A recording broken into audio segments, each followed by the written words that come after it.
내 영혼아 여호와를 송축하며 그의 모든 은택을 잊지 말지어다. 아멘.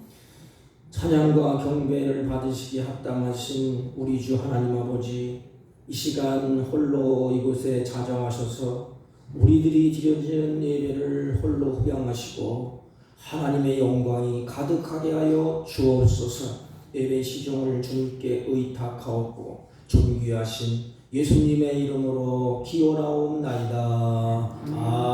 아멘. 다 같이 일어서서 27장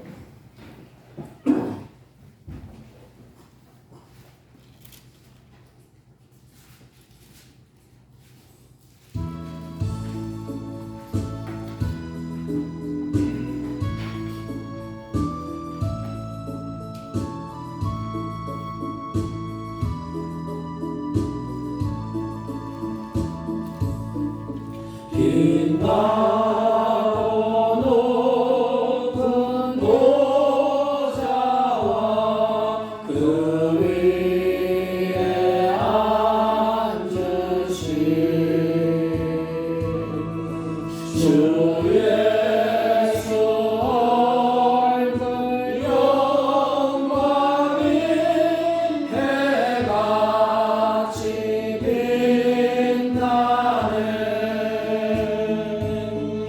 해같이 빛나네. 지극히 높은 미련과 한없는 자비를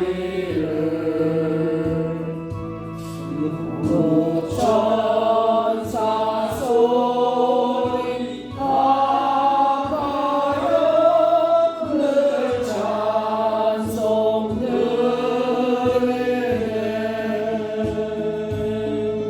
늘 찬송 드리네.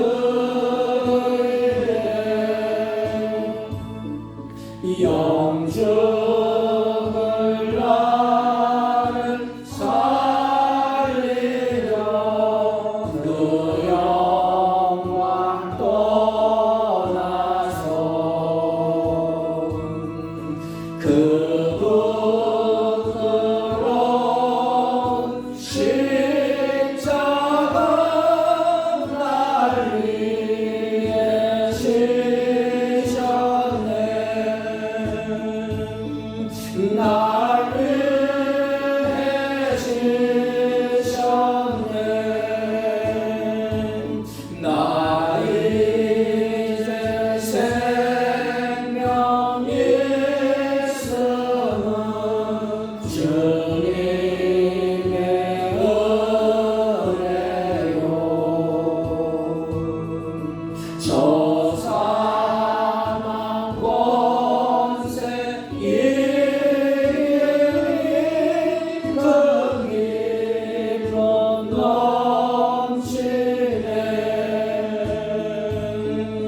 큰 기쁨 넘치네. 모자 있는데 주님의 모자 있는데 전한 못 이르러 그 영광 몸속에 올 때 내 기쁨 넘치리. 내 기쁨 넘치리. 아멘.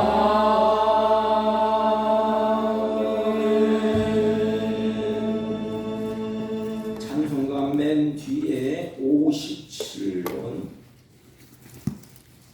시편 130번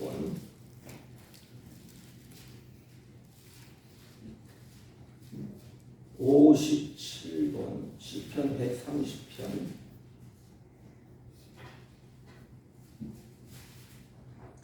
여호와여 내가 깊은 곳에서 주께 부르짖나이다. 주여 내 소리를 들으시오. 나의 부르짖는 소리에 귀를 기울이소서. 여호와여 주께서 죄악을 지켜보실진대. 주여 누가 서리이까. 그러나 사유하심이 주께 있음은 주를 경외하게 하심이니이다.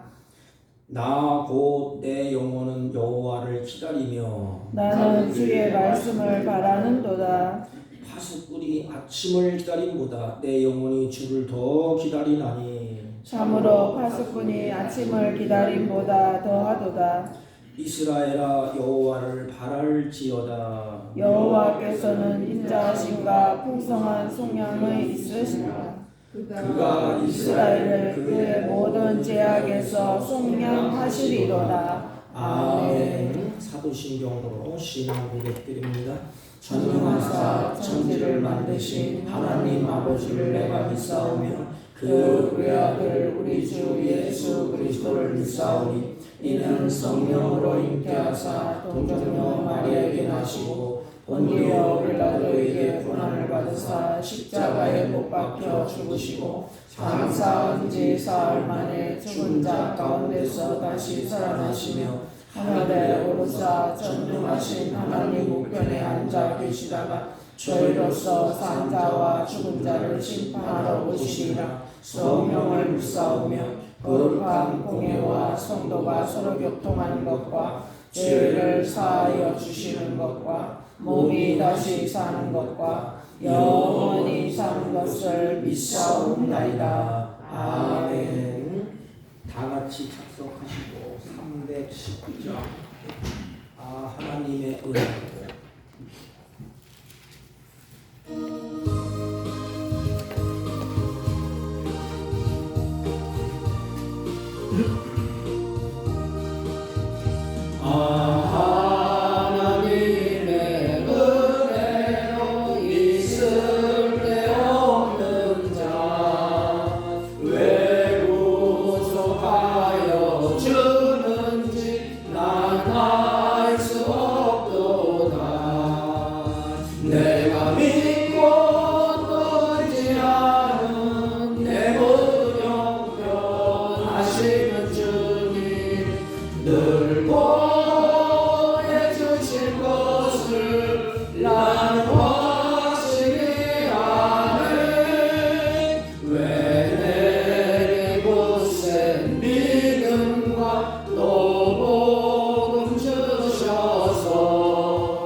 하나님 아버지 진심으로 감사를 드립니다.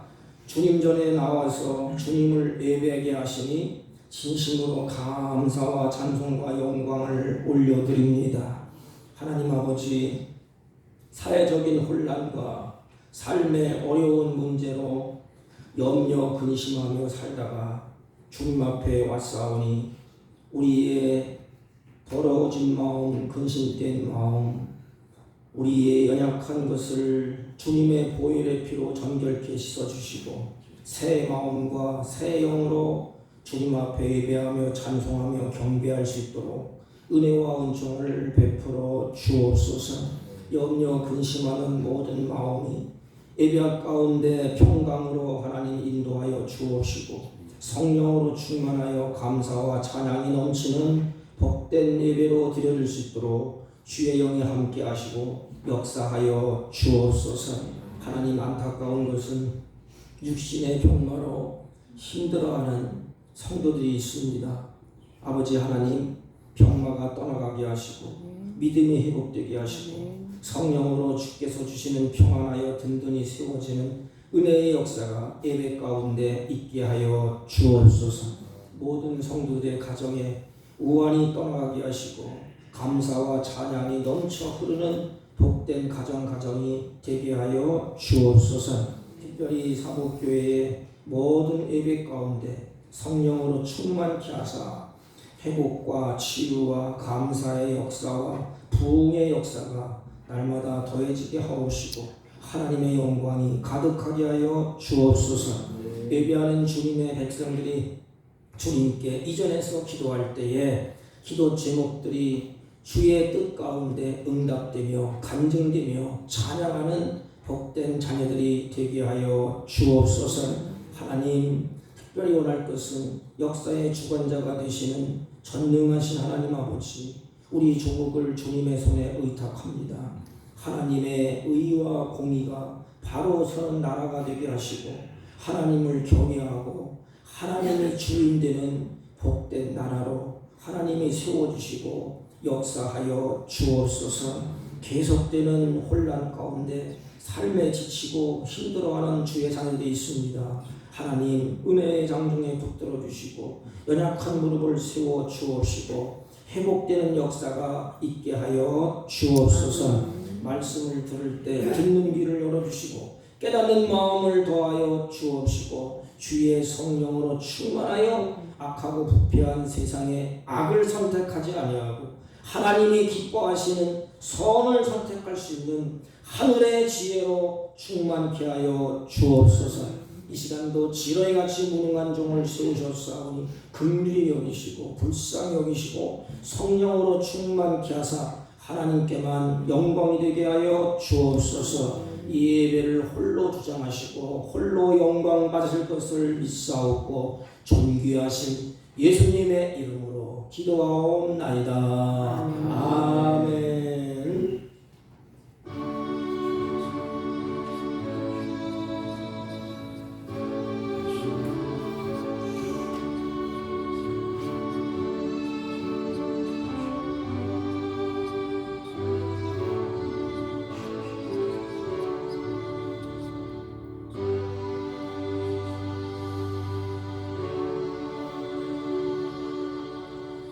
하나님의 말씀입니다. 누가복음 23장 39절로 42절까지 138페이지쯤 되겠습니다. 대독해 올립니다.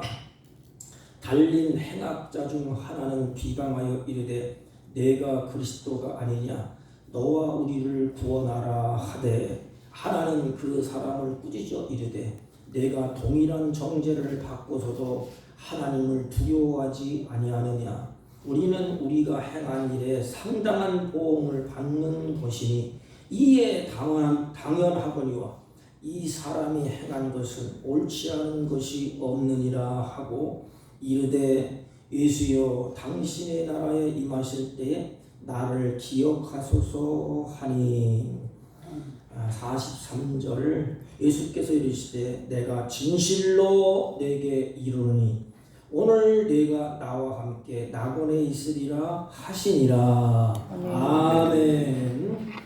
자리에 앉아주시기 바랍니다. 옆 사람과 인사합니다. 사랑합니다. 감사합니다.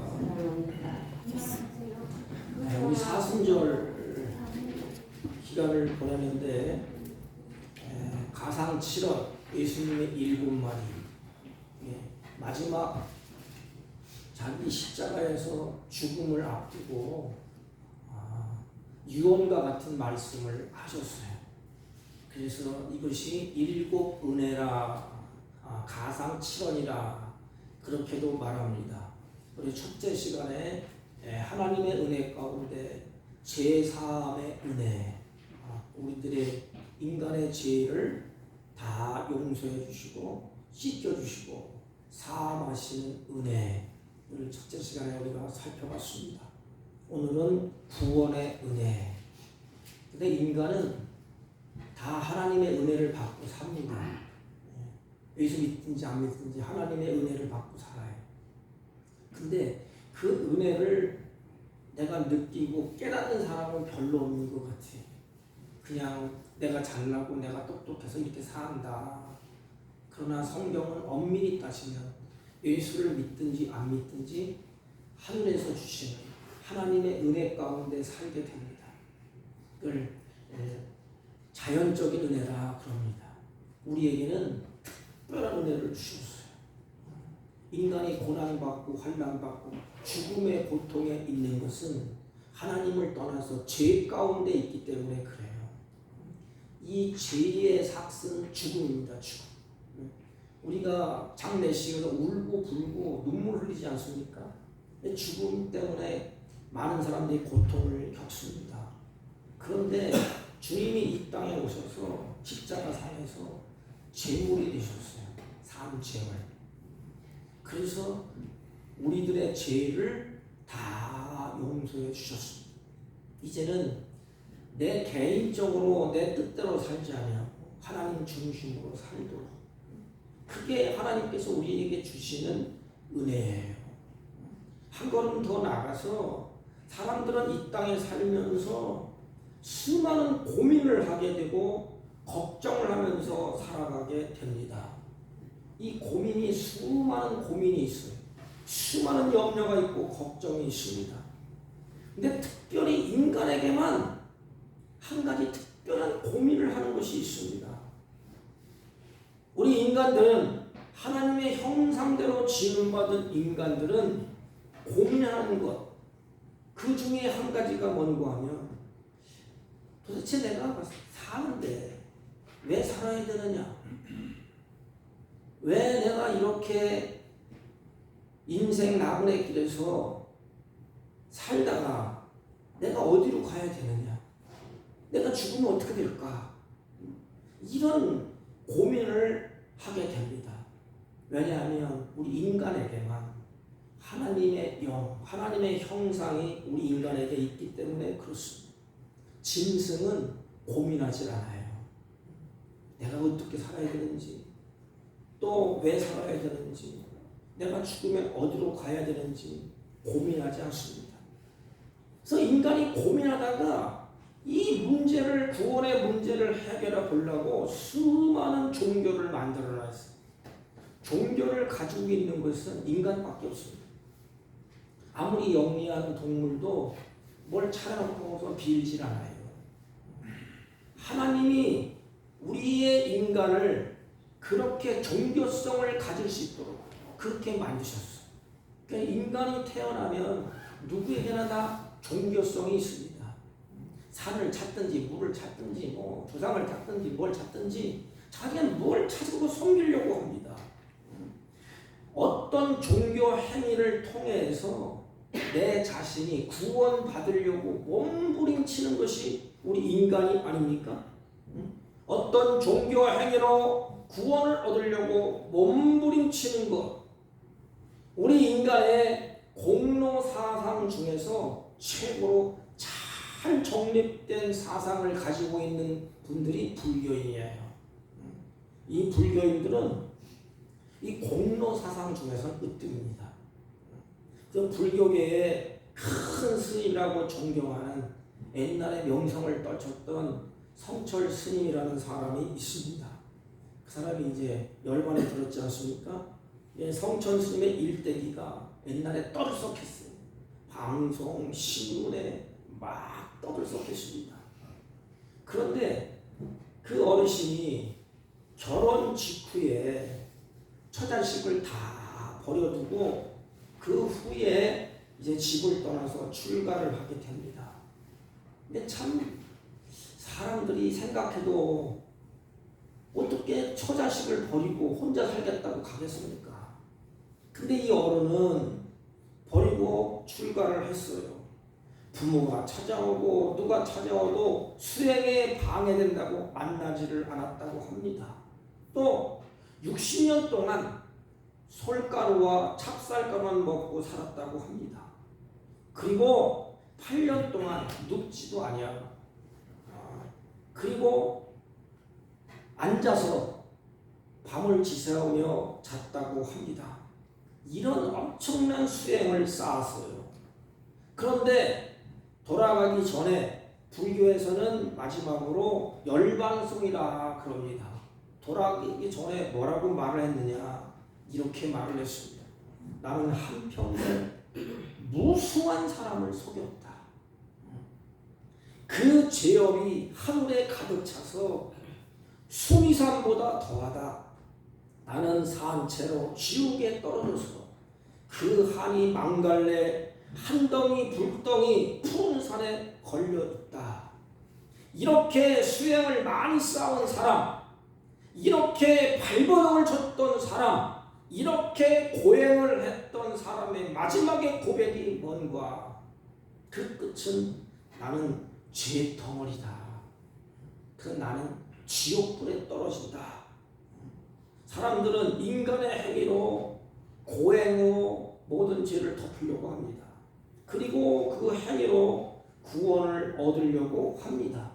성경은 인간의 모습을 이렇게 선언을 하셨습니다. 기록된 바 의인은 없나니 하나도 없으며 깨닫는 자도 없고 하나님을 찾는 자도 없고 다 치우쳐 함께 무익하게 되고 선을 행하는 자도 없나니 하나도 없다. 이 세상에 누가 의인이며 누가 하나님 앞에 합당한 자가 있겠습니까? 너도 죄인이고 나도 죄인이고 다 하나님을 따라 죄인이에요. 그래서 절망하는 것입니다. 절망. 구원은 바로 이런 인간의 절망적인 상태에서 시작이 됩니다. 여러분 보세요. 오늘 본문에 한편 강도가 구원받을 만한 자격이 있습니까? 오늘 성경을 잘 읽어보세요. 그 강도는 행악자라고 했어요.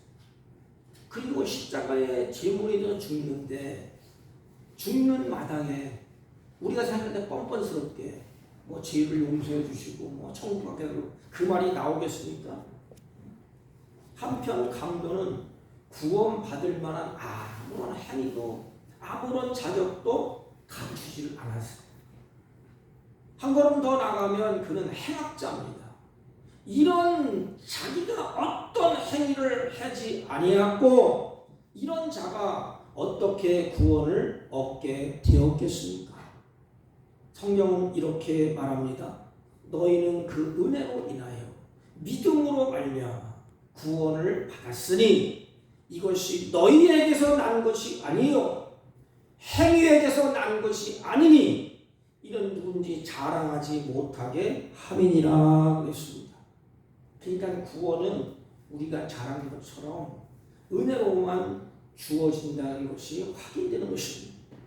은혜는 받을 자격 없고 가치 없는 자에게 일방적으로 베푸는 하나님의 호의. 이와 같은 구원의 은혜를 어떻게 주어지느냐?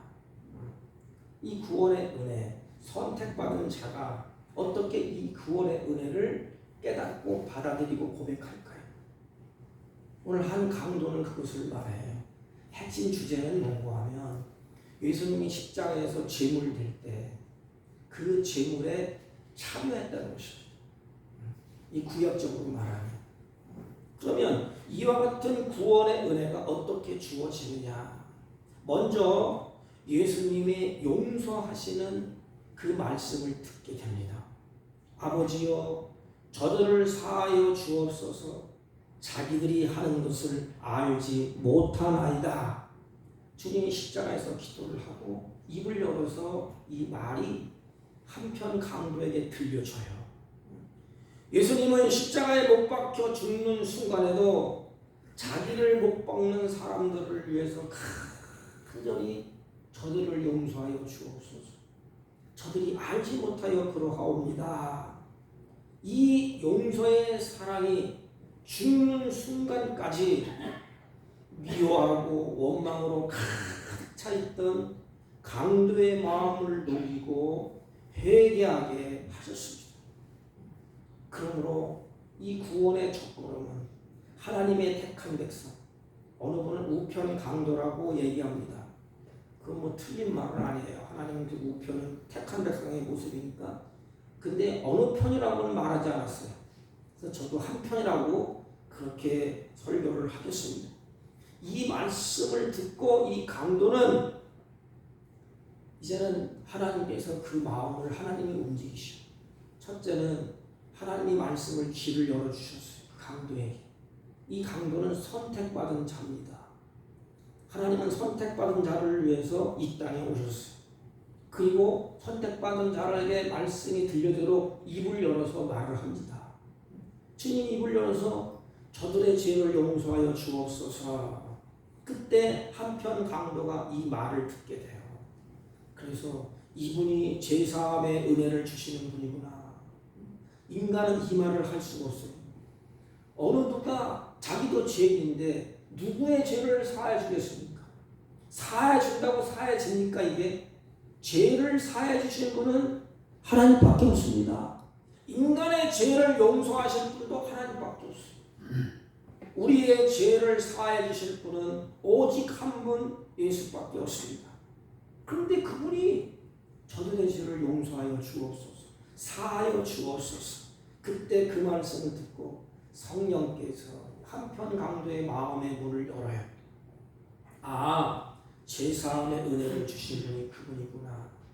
용서하시고 살려주시는 분이 그분이구나. 죄와 사망에서 거듭나게 하시는 분인 것을 깨닫게 됩니다. 성경은 이렇게 말합니다.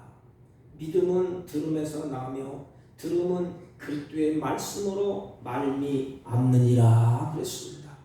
그러니까 하나님께서 그 강도에게 제사함의 말씀이 들려지도록 귀를 열고 그 말씀을 하십니다. 이 강도는 왠지 평생의 나쁜 짓만 골라서 했는데 해각자인데 그때 말씀이 들려져요. 사랑하는 성도 여러분, 우리가 택함 받은 백성으로서 주님의 말씀을 듣고 그 주님을 발견하고 내가 고백했다는 것, 이게 은혜인 것입니다. 이게 하나님이 하시는 일이에요. 여러분, 구원의 말씀이 들려집니까? 말씀이 선포되는 곳, 그 말씀이 있는 곳에 구원의 역사가 일어나게 됩니다. 여기에 구원의 은혜가 있고 하나님의 일하심의 역사, 구원의 역사가 있게 됩니다. 한 걸음 더 나가서 말씀을 듣고 아, 그분이 메시아구나 끝나질 않았어요. 그 사람의 심령에 가장 먼저 일하는 것이 뭐지요? 그 마음의 변화가 일어나요. 변화가 일어납니다. 그게 바로 회개인 것입니다. 죄인의 행동이 뭐죠? 죄인들이 하는 행동, 세상 사람들이 하는 행동, 고의적으로 하나님을 무시한다는 거예요. 자기가 죄인데 그 죄를 감추려고 하나님 얘기만 하면 거품 물고 대들어요. 고의적으로 하나님이 어디 있어? 지옥이 어디 있어? 지옥이 있다는 반증이에요. 자기가 죄인이라는 반증이에요. 경찰차가 지나가는데 법규를 어겼어요. 어긴 사람은 그 마음이 콩닥거리고 불안해요. 그러니까 대듭니다. 나는 안 하겠다고 팍팍 웁니다. 그러나 우리 차를 운행할 때에 범법을 저지르지 않았어요. 경찰이 지나가는지 뭘 지나가는지 신경 안 써요. 마음은 편안합니다. 근데 죄인은 어떻게 해요? 지나가면 눈이 바짝바짝합니다. 나를 잡을까 안 할까. 죄인들의 특징이 뭐냐? 고의적으로 하나님을 무시한다는 것입니다. 의도적으로 하나님께 저항을 한다는 것입니다. 어이없이 비방하는 소리를 막 쏟아내는 것입니다. 여러분, 지금 십자가에서 죽어가는 마당에 조롱하고 비방을 쳐집니까? 자기가 끔찍한 죄인인데 십자가에 죽는데 죽는 마당에까지도 조롱하고 비방한 처지가 아니에요. 그런데 죽어가면서도 예수님을 조롱하고 있습니다. 이게 버림받은 자들의 최악의 상황인 것입니다. 마음에 열지 아니하고 말씀이 들려지지 아니하고 끝까지 회개하지 않아요. 이게 한편 강도의 모습이에요. 어이없는 모습, 비방하는 소리가 쏟아져 나옵니다. 달린 행악자 중 하나가 비방하여 이르되 내가 그리스도가 아니냐? 너와 우리를 구원하라. 이건 비방하여 이 말은 미완료형으로 사용됐어요. 이게 뭐냐 하면 그 행악자가 계속적으로 예수님을 비방했다는 말이에요. 한 걸음 더 나가서는 그 강도처럼 오늘날도 그와 같은 비방이 계속적으로 이루어지고 있다는 것입니다. 이게 바로 미완료, 완료되지 아니하고 계속 그때 비방했던 그 강도의 모습이 오늘날도 사람들의 입에서 예수님을 비방하게 된다는 것입니다. 네가 그리스도냐? 네가 우리를 구원해내라. 이게 그때만 있는 것이 아니고 오늘도 이루어지고 있다는 것입니다. 이게 어리석은 자들의 모습인 것입니다. 사실 비방할 처지가 아닌데 거품을 흘고 비방을 하고 조롱을 계속하게 됩니다. 주님을 비방할 자격이 조금도 없는 이 쓰레기 같은 그 인간이 주님을 향해 욕을 하고 비방을 해요. 이 비방 소리를 주님이 다 듣습니다. 그런데 예수님을 비방하는 자를 향하여서 말씀을 듣고 깨달은 그 자가 한편 강도가 엄숙하게 꾸짖습니다.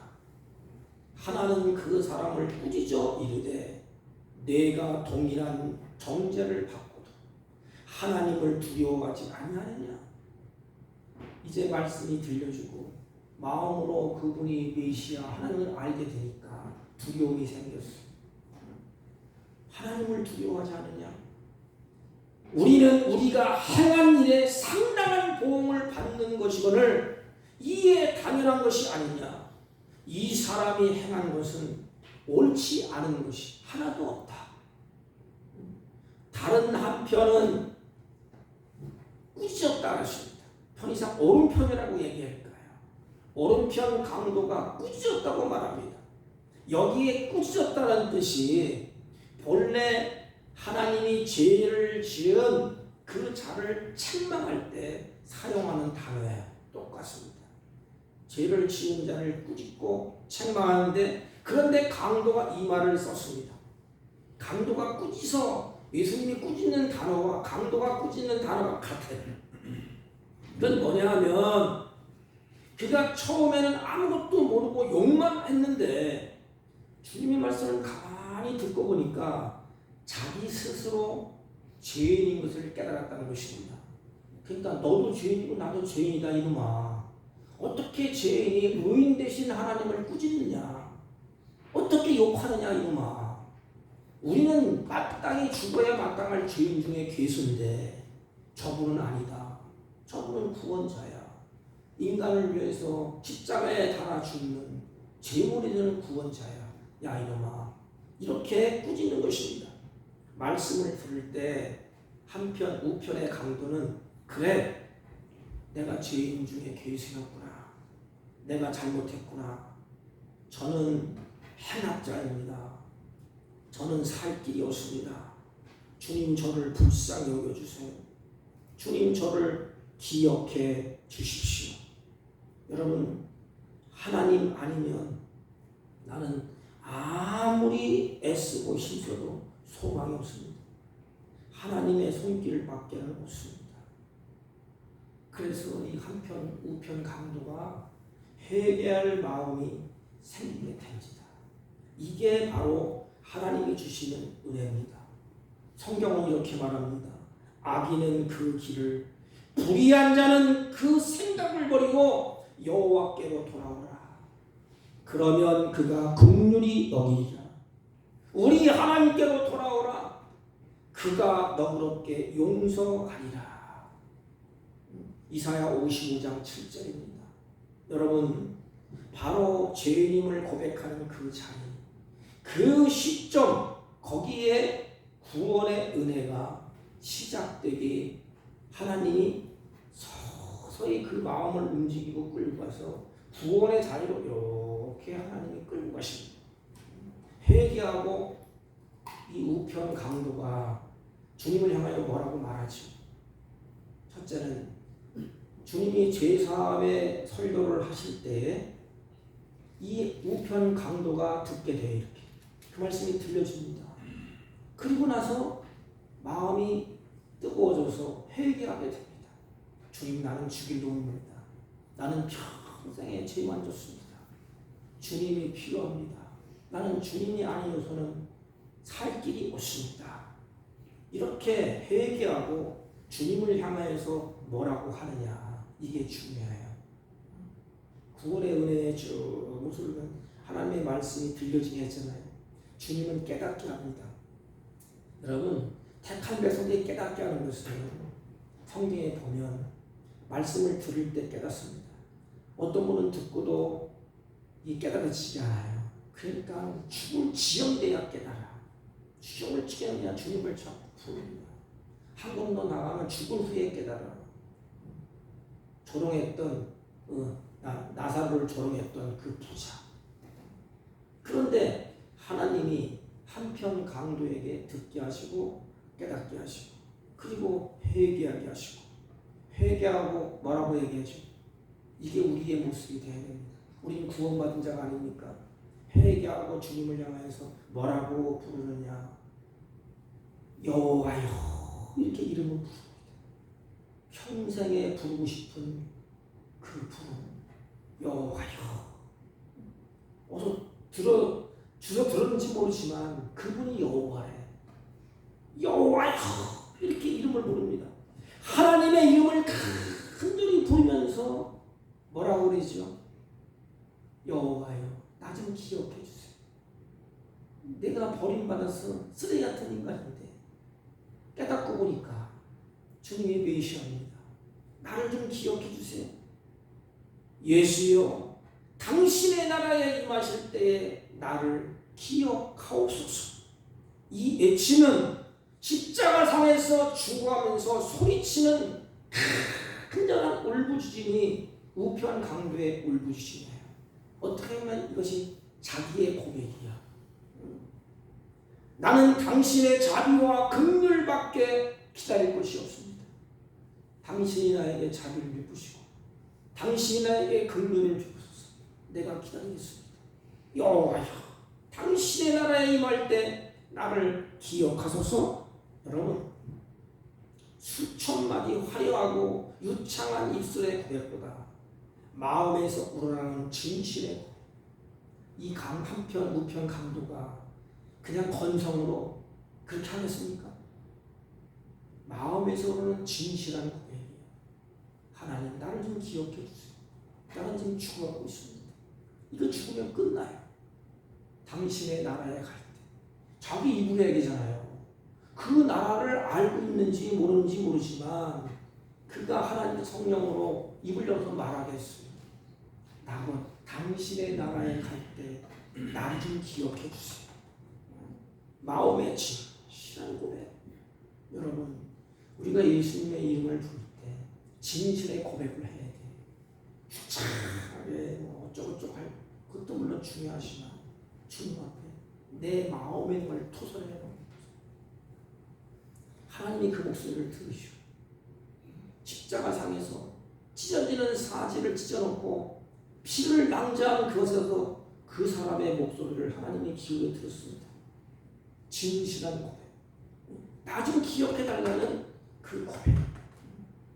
어느 병원에서 죽음을 앞두고 기도할 줄을 모르는데 예배당을 몇 번 왔다 갔다 했는데 그런데 자기가 죽을 지경이 됐어요. 기도할 줄 모르는 거 어떻게 아십니까? 하나님 아시죠? 나 아파 죽겠어요. 지금 죽게 생겼습니다. 이 고백.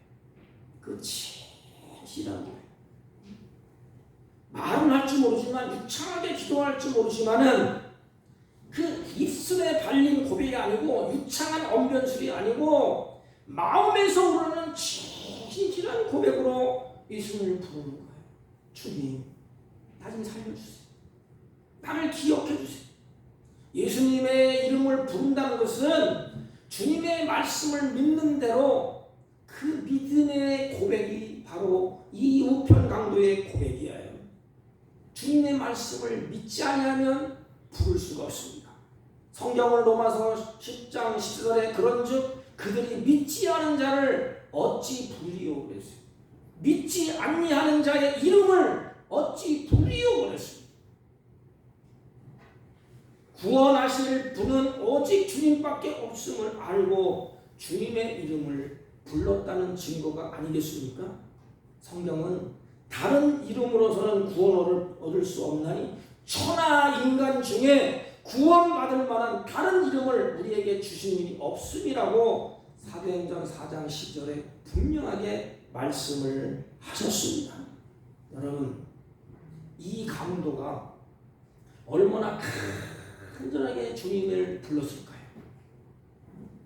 자기가 이제 죽느냐 사느냐 기로에 있는데 오로지 한 길인데 다른 길이 없는데 대강 적당히 그 이름을 불렀겠습니까? 주님의 이름을 부르면 구원을 얻습니다.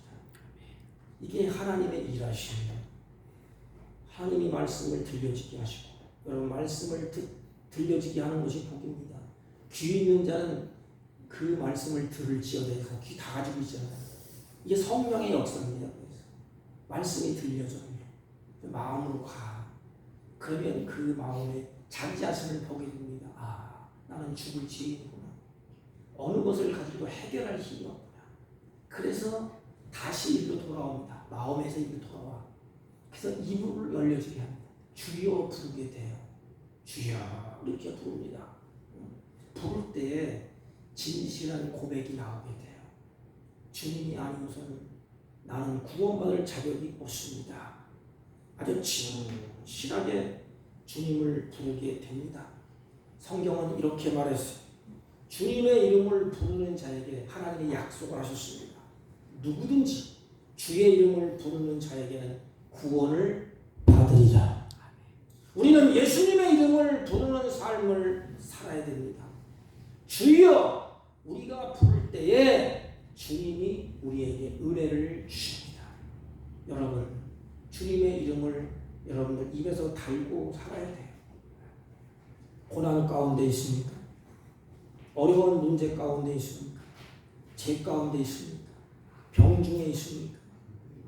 예수의 이름을 삶의 현장에서 여러분들이 부르세요. 이 한평가가 부를 때에 유창한 언변술이 필요 없어. 사랑하는 우리 엄마 아빠를 부르는데 존경하시고 거룩하시고 인자하신 우리 아버지시여 이렇게 부르는 분 있어요? 어린아이처럼 그냥 아빠, 엄마 이렇게 부르잖아요. 우리가 그 진실 예수님의 이르는 그 삶 가운데 요 진실한 이름의 그 부르심에 하나님은 예면하지 않아요. 그 현장에서 하나님의 역사가 일어나는 것입니다. 하나님의 역사를 체험하기 원하십니까? 주님의 이름을 부르세요. 어떤 역경 고난 가운데서도 주님의 이름을 부르는 곳에는 하나님이 역사하셨어요. 죽어가는 사람이 주님의 이름을 부를 때 하나님은 예면하지 않았습니다. 문둥병자가 부를 때 하나님은 예면하지 않았습니다. 어느 곤고한 자가 부를 때 주님이 예면하지 않았습니다. 그곳에 하나님의 역사가 일어났습니다. 주의 이름을 부르는 이 한편 강도에게 주님이 그래 내가 너를 용서하겠다 그렇게 시시하게 말씀하지 않았어요. 내가 너를 다 용서했다 끝 그러지 않았어요. 죄의 용서함을 주님이 선언하시고 용서하는 것으로 끝나지 아니하고 주님이 이렇게 응답을 하십니다. 그래 오늘 내가 나와 함께 낙원에 있으리라. 이 행악자의 목소리에 귀를 기울이지 않았다면 예수님이 어떻게 될 뻔했어요? 넌 마 평생에 죄진 놈이 뭘 잘났다고 나를 불러? 나는 필요 없어. 이렇게 잘랐으면 어떻게 될 뻔했어요? 그리고 그냥 죄만 다 용서하고 끝. 그러면 어떻게 될 뻔했어요? 주님은 그 모든 죄를 다 용서해 주시고 오늘 나와 함께 낙원에 있으리라. 누가 이런 죄인에게 관심을 갖겠습니까? 하지만 우리 예수님은 이러한 행악자에게 관심을 가졌습니다. 이게 사랑이에요. 주님은 나에게 뭐하죠? 사랑에 관심을 가지고 계십니다. 너 나를 더 죽일 놈 살릴 놈 너는 죄인이다 틀렸어 그렇게 얘기해야 돼. 나를 낳아준 부모는 아니라고 말합니다. 주님이 나를 선택했다니 이 한편 강도처럼 나에게 관심을 가지시고 나에게 귀를 기울이신답니다. 이 행악자의 목소리에 귀를 기울이셨어. 누가 이 행악자가 하는 말에 귀를 기울이겠습니까? 침을 뱉고 택택택거리고 누가 들으려고 하겠습니까? 이 행악자의 요청에 사랑으로 응답을 하셨습니다. 아무런 자격 없고 어떤 권리도 요청할 수 없는 더러운 죄인의 요청에 하나님은 외면하지 않으라고 귀를 기울이셨어요. 나를 기억하소서라는 그 응답에 주님이 허락합니다. 한 걸음 따라서 그래요. 나와 함께 낙원을 허락해 주십니다. 이렇게 예수님의 십자가는 그 어떤 사람이라 할지라도 십자가에 달려 죽으신 예수님께 요청만 하면 그 하나님께서 우리에게 이 강도와 같이 다시 한번 새롭게 변화시켜서 낙원에 있게 하겠다. 주님의 약속대로 우리에게 주님이 선언을 하신다는 것입니다. 여러분, 구원의 은혜를 받은 한편 강도의 모습이 어떠하실까요? 이제 곧 있으면 금방 이제 죽어야 돼. 강도의 모습이 어떠했을까요? 아마 눈물을 쭉 상상을 해보세요. 눈물을 흘렸을 거 아닙니까? 나에게 주어진 은혜가 가분하다.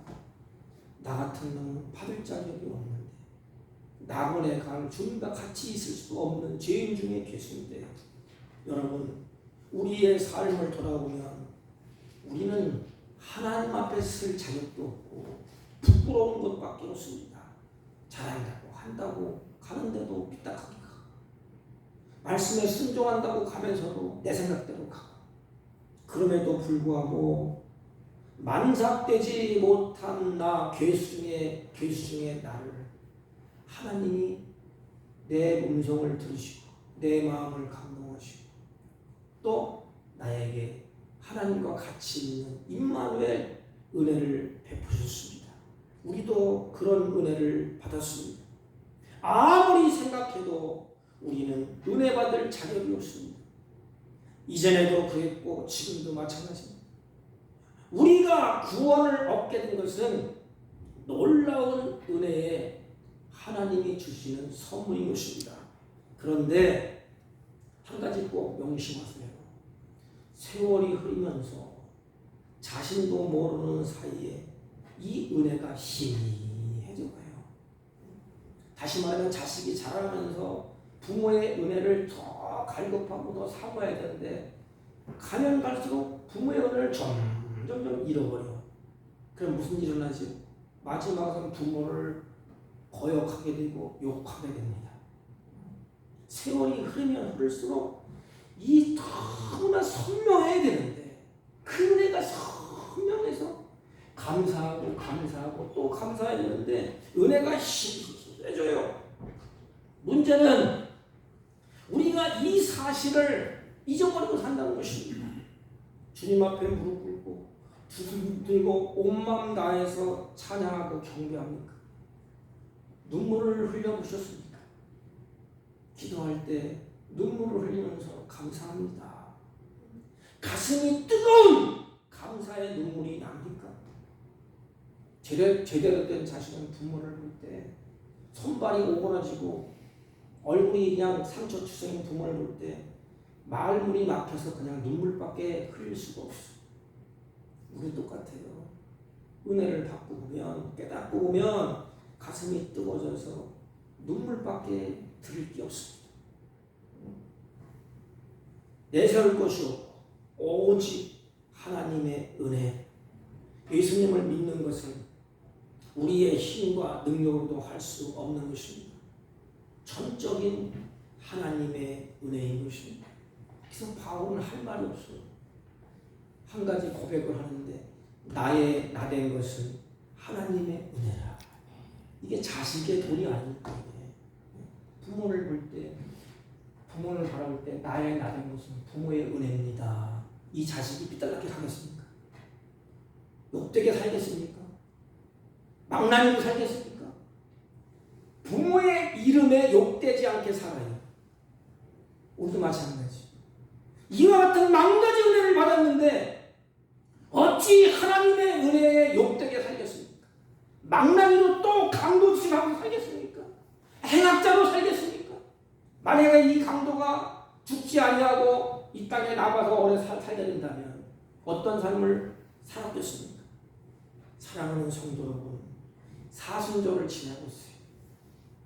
하나님의 은혜를 마음속 깊이 새기는 기간이 되었으면 좋겠어요.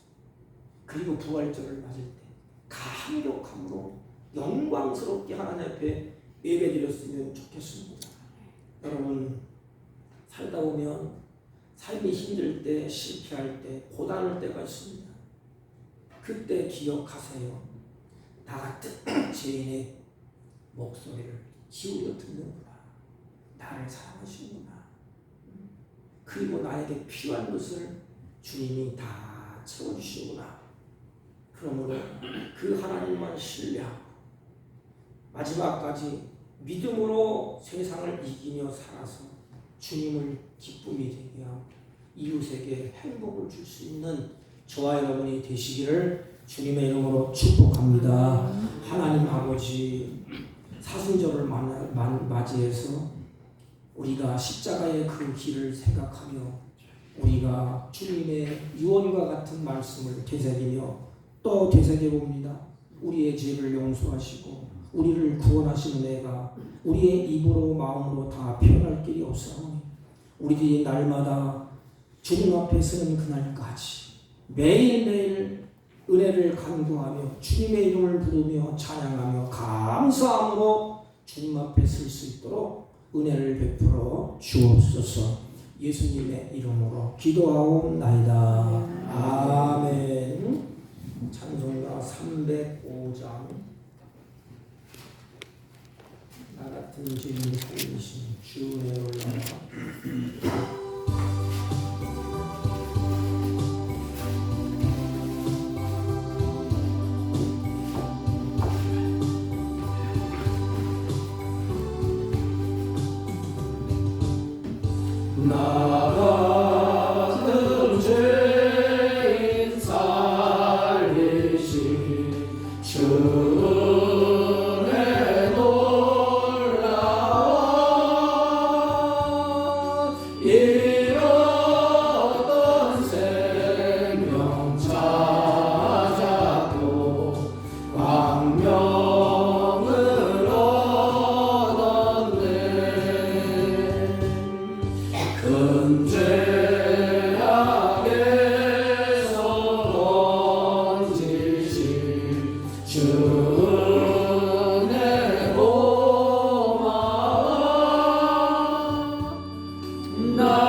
인도해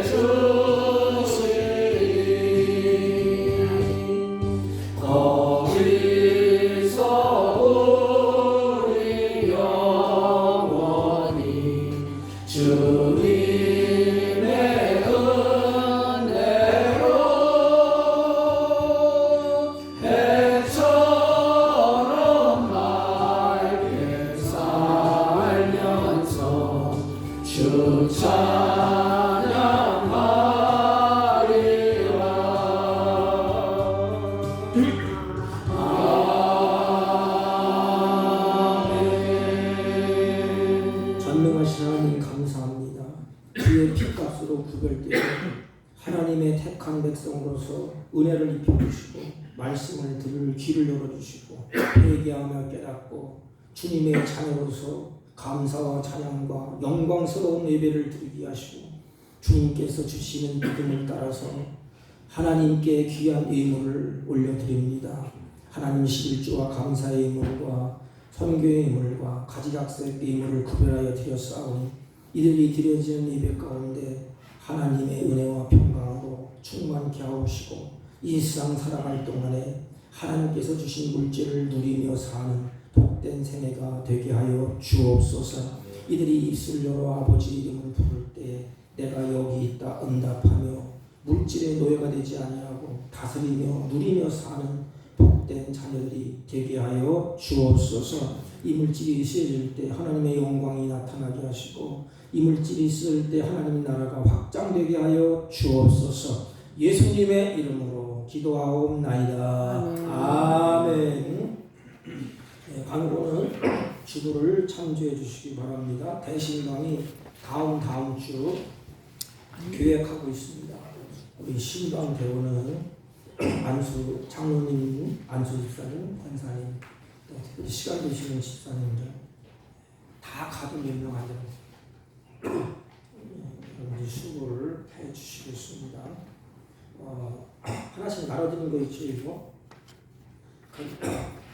그렇게 예상을 했으니까 여러분들이 날짜 변경, 시간을 조정할 수 있는 장로님에게 말씀하시면 장로님의 순서로 이렇게 정해서 그날 같이 이렇게 돌겠습니다. 제가 내일 월요일날 충주 양문교회 시찰 목사님들이랑 같이 양문교회에 다녀오겠습니다. 우리 시찰 연합 부흥회가 4월 7일부터 9월까지 우리 시민중앙교회에서 있습니다. 포스터 뒤에 붙여놨으니까 참고를 해주시기를 바랍니다. 다른 광고 말씀 없으시면 우리 다 같이 일어나셔서 입장을 주시고 옆 사람과 같이 인사합니다. 구원의 은혜를 잊지 맙시다. 이렇게. 구원의 은혜를 잊지 맙시다. 다시 구원의 은혜를 찬양하며 삽시다. 구원의 은혜를 찬양하며 삽시다. 아멘. 입장을 들고 축도하며 예배를 마치겠습니다.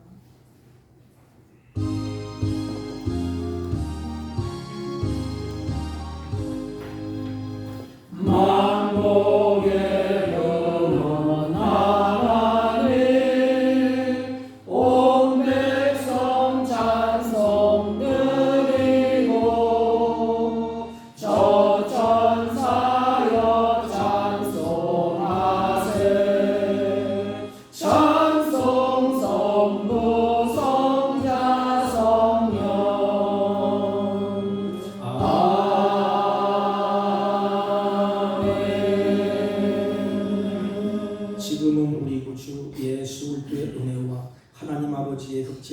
만극하신 사랑과 성령님의 이로 역사 교통 충만하신 은총이 우리를 구원하신 그 은혜를 마음에 새기고 평생에 찬양하며 경배하며 그 은혜를 잊어버리지 않고 나그네 인생을 살기로 결심하고 돌아가는 주의 백성들 머리 위에와 이들이 경영하는 사업과 직장과 허리털하는 자녀들 친지들 머리 위에 지금부터 영원토록 함께 있을지어다.